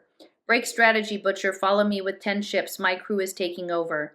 The maddening feeling that her English words took so long on her tongue, the butcher's request, Kippy, put hacksaws on trail and leave them there, seemed like a tape playing at quarter speed, but her crew was already in control of the spider boat. She hissed their trajectory into the mic. Brass flung them at right angles to the tide, and for a moment she saw the hacksaws behind her, and now a hairpin turn, and they drove beside the first sheet of invader cruisers. Warm their backsides. The butcher's hand hesitated as at a weapon. Drive them towards Jebel? The hell I will. Fire, sweetheart. He fired, and the hacksaws followed suit, and in 10 seconds it was clear. She was right. Tarek lay R-ward. Ahead were the poached eggs, the mosquito netting, the flimsy, feathery vessel of Ceribia. Ceribia was Alliance, and at least one of the invaders knew it because he fired at the weird contraption hung up in the sky. Rydra saw the invader's gunport cough green fire, but the fire never reached the Cerebians. The invader cruiser turned it into white-hot smoke that blackened and dispersed, and then another cruiser went, and then 3 more, and then 3 more. Out of here, Brass, and they swung up and away. What was, Butcher started, a Cerebian heat ray, but they won't use it unless they're attacked. Part of the treaty signed at the court in 47, so we make the invaders attack. Want to do it again? Brass's voice over the speaker. We already are, Captain. She was thinking in English again, waiting for the nausea to hit, but the excitement held it back. Butcher came from Tarek now. What are you doing? It's working, isn't it? Yes, but you've left a hole in our defenses 10 miles across. Tell him we'll plug it up in a minute as soon as we drive the next batch through. Tarek must have heard her. And what do we do for the next 60 seconds, young lady? Fight like hell. And the next batch of herded cruisers disappeared before the Cerebian heat ray. And then from the underspeakers, hey, Butcher, they're out for you. They got the idea you're spearheading this thing. Butcher, 6 on your tail, shake 'em fast. I can dodge 'em easy, Captain, Brass called. They're all on remote control, and I've got more freedom. One more, and we can really put the odds on Tarek's side. Tarek outnumbers them already, Butcher said. This spider boat has got to shake those burrs. And then he called into the mic, hacksaws, disperse and break up the cruisers behind. Will do. Hold on to your heads, fellows. Hey, Butcher, one of them's not giving up. Tarek said, I thank you for my hacksaw's back, but there's something following you that may be out for a hand-to-hand. Rydra questioned him with a look. Heroes, the Butcher grunted disgustedly. They'll try to grapple board and fight. Not with these kids on the ship. Brass, turn around and ram them or come close enough to make them think we're crazy. Maybe break a couple of ribs. The ship swung, and they were flung hard against the straps of the shock boards. A youngster's voice through the intercom, whee! And on the view screen, the invader cruiser swerved to the side. Good chance if they grapple, the Butcher said. They don't know there's a full crew aboard. They'll have more than two. Watch out, Captain. The invader cruiser filled the screen. Chlong, sang the bones of the spider boat. The Butcher yanked at the straps of the shock board and grinned. Now fighting hand to hand. Where are you going? With you. You have a vibrogun? He tightened the holster on his stomach. Sure do. She pushed aside a panel on her loose blouse. And this too, vanadium wire, 6 inches. Wicked thing. Come. He slapped the lever on a gravity inductor down to the full field. What's that for? They were already in the corridor. To fight in a spacesuit out there is no good. False gravity field released around both ships will keep a breathable atmosphere to about 20 feet from the surface and keep some heat in, more or less. What's less?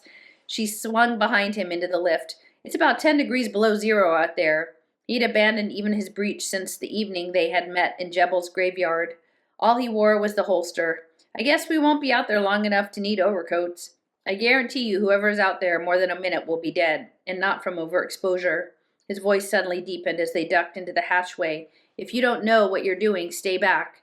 And then he bent to brush her cheek with amber hair. But you know, and I know, we must do it well. At the same time, he raised his head, he released the hatch. Cold came in for them. She didn't feel it. The increased metabolic rate that accompanied Babel 17 wrapped her in a shield of physical indifference. Something went flying overhead. They knew what to do, and both did. They ducked, and whatever it was exploded. It was a grenade that had missed them coming into the hatch, and light bleached the Butcher's face. He leaped, and the fading glow slid down his body. She followed him, reassured by the slow-motion effect of Babel 17. She spun as she jumped. Someone ducked behind the 10-foot bulge of an outrigger. She fired at him, the slow motion giving her time to take careful aim. She didn't wait to see if she hit, but keep turning. The Butcher was making for the 10-foot wide column of the invader's grapple. Like a triple-clawed crab, the enemy boat angled away into the night. K-word rose the flattened spiral of the home galaxy. Shadows were carbon paper black on the smooth holes. From the K-word side, nobody could see her unless her movement blotted a fugitive star or passed into the direct light of the Spacelli arm itself. She jumped again at the surface of the invader cruiser now, and for a moment it got much colder. And then she struck near the grappler base and rolled to her knees as, below, someone heaved another grenade at the hatch. They hadn't realized she and the Butcher were out yet. Good. She fired, and another hiss sounded from where the Butcher must be. In the darkness below, figures moved, and then a vibroblast stung the metal hatch beneath her hand. It came from her own ship's hatch, and she wasted a quarter of a second analyzing and disregarding the idea that the spy she had been afraid of or her crew had joined the invaders. Rather, the invaders' tactic had been to keep them from leaving their ship and blow them up in the hatch. It had failed, so now they had to take cover in the hatch itself for safety, and they were firing from there. She fired and fired again, and from his hiding place behind the other grapple, the Butcher was doing the same. A section of the hatch rim began to glow from repeated blasts, and then a familiar voice calling, all right, Butcher, you got them, Captain." And Rydra monkeyed down the grapple as Brass turned the hatch light on and stood in the glow that fanned across the bulkhead. The Butcher, gun down, came from his hiding place. The underlighting distorted Brass's demon features still further. He held a limp figure in each claw. "Actually, this one's mine." He shook the right one. "He was trying to crawl back into the ship, so I stepped on his head." And the pilot heaved the limp bodies onto the hull plates. "I don't know about you folks, but I'm cold. Reason I came up here in the first place was Diavolo told me to tell you when you were ready for coffee. He'd fixed you some Irish whiskey. Or maybe you'd prefer a hot buttered rum? Come on, you're blue." At the lift, her mind got back to English, and she began to shiver. The frost on the butcher's hair had started to melt to shiny droplets along the hairline. Her hand stung where she had just missed a burning. "Hey," she said as they stepped into the corridor. "If you're up here, Brass, who's watching the store?" Um, Kippy, he went back on remote control. "Rum," the butcher said. "No butter and not hot, just rum." "Man after my own heart," Brass nodded. He dropped one arm around Ryder's shoulder and the other around Butcher's. Friendly, but also she realized he was half carrying both of them. Something went clang through the ship. The pilot glanced at the ceiling. Maintenance just cut those grapples loose. He edged them into the captain's cabin, and as they collapsed on the shock boards, he called into the intercom. "Hey, Diavolo, you come here and get these people drunk, huh? They need them." "Brass," she caught his arm as he started back. "Can you get us from here to the Administrative Alliance headquarters?" He scratched his ears. "We're right at the tip of the tongue. I only know the inside of the snap by chart, but sensory tells me we're in something that must be in the beginning of natal beta current. It flows out of the snap, and we can take it down to the Atlas run and then into Administrative Alliance's front door. We're about 18-20 hours away." "Let's go." She looked at Butcher. He made no objection. "Good idea," Brass said. "About half of Tarek is discorporate." "The invaders won?" "Nope, the Cerebians finally got the idea, roasted that big pig, and took off, but only after Jebel got a hole in its side large enough to shut 3 spider boats through sideways. Kippy tells me everyone who's alive is sealed off in one quarter of the ship, but they have no running power." "What about Tarek?" the butcher asked. "Dead," Brass said. Diavolo poked his head down through the entrance hatch. "Here you go." Brass took the bottle and the glasses, and then static on the cruisers. "Butcher, we just saw your cast-off in the invader's cruiser, so you got out alive." Butcher leaned forward and picked up the mic. "Butcher alive, Tarek." "Some people have all the luck, Captain Wong. I expect you to write me an elegy." "Tarek," she sat down next to the butcher. "We're going to go to Administrative Alliance headquarters now, and we will come back with help." "At your convenience, Captain. We're just a trifle crowded, though." "We're leaving now." Brass was already out the door. "Slug, are the kids all right?" "Present and accounted for, Captain. You didn't give anyone permission to bring firecrackers aboard, did you?" "Not that I remember." "That's all I wanted to know. Rat, come back here." Ryder laughed. "Navigation, ready when you are," Ron said. In the background, she heard Malia's voice. "Nilaki kuala niale niale." "You can't sleep forever," Ryder said. "We're taking off." "Malia's teaching us a poem in Swahili," Ron explained. "Oh, sensory?" "Kachoo! I always said, Captain, keep your graveyard clean. You might need it someday." "Tarek's a case in point. We're ready. Get Slug to send one of the kids down with the dust mop." "All wired in, Brass?" "Checked out and ready, Captain." The stasis generators cut in, and she leaned back on the shock couch. Inside, something at last relaxed. "I didn't think we were going to get out of there." She turned to Butcher, who sat on the edge of his couch watching her. "You know, I'm nervous as a cat, and I don't feel too well." Oh, hell, it's starting. And with the relaxation, the sickness which she had put off for so long began to climb her body. "This whole thing makes me feel like I'm about to fly apart. You know, when you doubt everything, mistrust all your feelings, I begin to think I'm not me anymore." And her breath got painful in her throat. "I am," he said softly, "and you are. Don't ever let me doubt it, Butcher."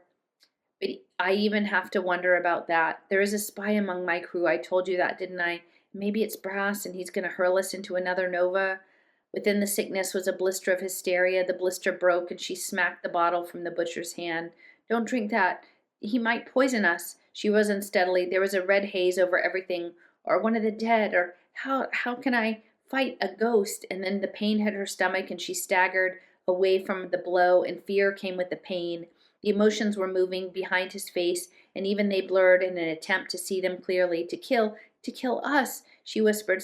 Something to kill. So no you, no I." And it was to get away from the pain, which meant danger, and the danger which meant silence, that she did it. And he had said before, "If you are ever in danger, then go into my brain and see what is there and use what you need." In an image in her mind, without words, once she said Muels and Phobo had been in a barroom brawl on Tantor, and she had caught a punch in the jaw and staggered back, shocked, and turning just as someone pulled the bar mirror from behind the counter and flung it at her, and her own terrified face had come screaming toward her, smashed over her outstretched hand, and she stared at the butcher's face through the pane in Babel 17, and it happened all over. All right, so that's the end of section 3. We'll do section 4 next.